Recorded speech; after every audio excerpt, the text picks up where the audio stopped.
क्या Deadpool and Wolverine movie world war Hulk start कर सकती है? क्या Deadpool and Wolverine movie Quicksilver को फिर से जिंदा कर सकती है? और क्या Deadpool and Wolverine movie Kang the conqueror को मार सकती है? ऐसी ही 6 इंटरेस्टिंग चीजें आज मैं तुम्हें बताने वाला हूँ जो डेडपुल एंड वुल्वरीन मूवी के बाद बदली जा सकती है या फिर सुधारी जा सकती है। तो चलो बिना किसी का वेट किए वीडियो स्टार्ट करते हैं। डेडपुल एंड वुल्वरीन का ट्रेलर हमें ये बताता है कि डेडपुल एंड वुल्वरीन मूवी में टीवीए का एक मेजर रोल होगा, जिससे हमें ये पता चलता है कि मूवी में हमें टाइम ट्रेवल देखने को मिल सकता है, जिसका मतलब है कि मार्वल स्टूडियोज कुछ इवेंट्स को रीराइट कर सकता है जो शायद ऑडियंस को पसंद नहीं आई थी, और कुछ प्लॉट होल्स को भी सुधार सकता है। और लकीली कई disappointing and underwhelming story line से जिसे डेडपुल एंड वुल्वरीन मूवी में सुधारा जा सकता है। सबसे पहले बात करते हैं थॉर रैग्नारोक की। थॉर रैग्नारोक में हल्क को इंट्रोड्यूस करने के लिए डायरेक्टर टाइका वाइटिटी ने मार्वल कॉमिक्स प्लेनेट हल्क की स्टोरी लाइन से कुछ एलिमेंट्स बोरो किए थे। इस मूवी में यह पोटेंशियल था कि यह movie world war Hulk project को स्टेबलाइज कर सकती थी, पर इसमें ऐसा कुछ भी नहीं किया गया। जहां मूवी में हमें ये दिखाया गया कि हल्क ने ब्रूस बैनर बनने के बाद सकार प्लेनेट को छोड़ दिया, इससे पहले कि उसकी वाइफ की डेथ उसके पृथ्वी पर वापस आने की वजह बनती। और अगर तुम्हें उसकी वाइफ के बारे में कुछ भी नहीं पता तो ऊपर दिए गए लिंक पर क्लिक करो। डेडपुल एंड वुल्वरीन ट्रेलर में डेडपुल को सकार में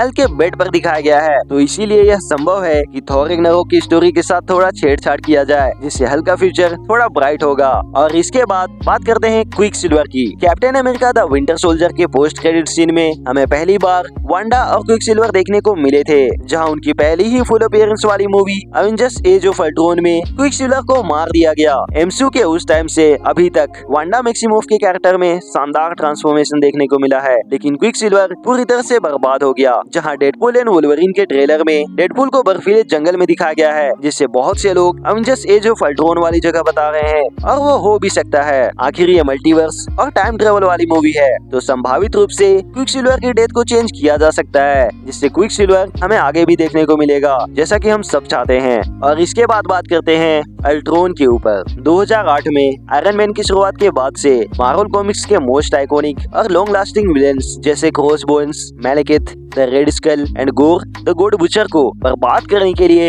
एमसीयू को क्रिटिसिज्म मिल चुका है, लेकिन सबसे बड़ा नुकसान एवेंजर्स एज ऑफ अल्ट्रॉन से अल्ट्रॉन को हुआ। मार्वल कॉमिक्स में अल्ट्रॉन एवेंजर्स के मोस्ट प्रोमिनेंट थ्रेट्स में से एक है, लेकिन एमसीयू में बस एक प्रोजेक्ट के बाद उसे मार दिया गया। पर अब विलेनियस आर्टिफिशियल इंटेलिजेंस को पुनर्जीवित करके डेडपुल एंड वुल्वरीन मूवी हाल फिलहाल की थ्योरीज को सही साबित कर सकती है, जिससे अल्ट्रॉन भी शायद हमें फ्यूचर में देखने को मिल जाए। और इसके बाद स्पाइडरमैन होमकमिंग। एमसीयू के 16 साल के इतिहास में कई प्लॉट होल्स क्रिएट हुए, जिसमें बहुत सारे प्लॉट होल्स अनसॉल्व्ड ही रह गए। हालांकि शायद सभी प्लॉट होल्स में सबसे बड़ा प्लॉट होल स्पाइडरमैन होमकमिंग की टाइमलाइन रही है, जहां मूवी के इवेंट्स 2016 में टेक प्लेस करते हैं, पर मूवी में ऐसा बताया गया कि 2012 वाली एवेंजर्स के बाद 8 साल बीत चुके हैं। ये कैसे हो सकता है? और पिछले कुछ सालों में मार्वल स्टूडियोज के एग्जीक्यूटिव्स द्वारा इस प्रॉब्लम को कई बार एड्रेस किया गया, यह साबित करते हुए कि यह सिर्फ एक गलती थी। तो डेडपुल एंड वुल्वरीन मूवी इस समस्या का समाधान कर सकते हैं, या फोर्थ वॉल ब्रेक करके इसका मजाक भी उड़ा सकते हैं, Who knows? और इसके बाद सीक्रेट इन्वेजन। 2008 की सीक्रेट इन्वेजन मार्वल कॉमिक्स की सबसे बड़ी कहानियों में से एक थी, जिसमें पृथ्वी पर स्क्रल्स का इन्वेजन शामिल था, जिसने मार्वल यूनिवर्स के अधिकांश सुपर हीरो का ध्यान आकर्षित किया, और इसने मार्वल स्टूडियोज के लाइव एक्शन सीक्रेट इन्वेजन को